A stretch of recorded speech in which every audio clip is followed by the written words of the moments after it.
अमरावती शहरातील अकोली परिसरात धाडसी घरफोडी घटनेने स्थानिक नागरिकांमध्ये कमालीची दहशत निर्माण झाली होती.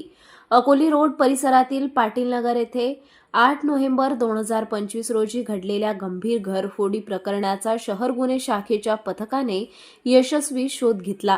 यात 2 सराईत आरोपींना मध्य प्रदेश आणि गुजरातमधून अटक करण्यात आली.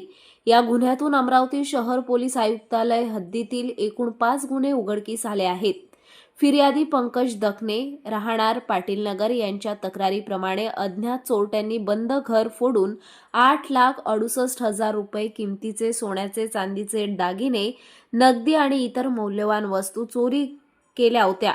गुन्हे शाखेच्या पथकाने परिसरातील सीसीटीव्ही फुटेजच्या आधारे आरोपींची ओळख पटवली.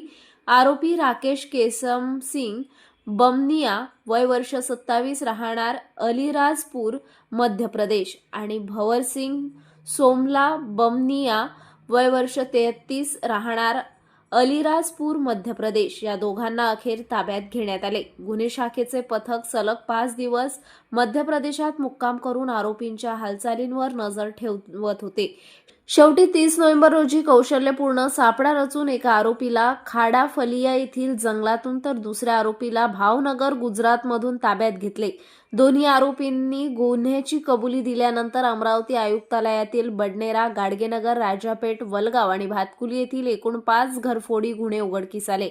आरोपींचे इतर साथीदार मुख्य आरोपी रमेश चव्हाण, रोहित भांगडिया, मावी आणि विट्या भोपाळ हे फरार असून त्यांच्याकडे गुन्ह्यातील एवज असल्याचे निदर्शनास आले आहे. आरोपींकडून चोरीत वापरलेले 2 मोबाईल, चोरी केलेले मोबाईल, चांदीची लक्ष्मी मूर्ती, देवघरातील पितळी साहित्य, गुन्ह्यात वापरलेले अवजारे आणि नगदी 62,000 रुपये यासारखा मुद्देमाल पोलिसांनी जप्त केला.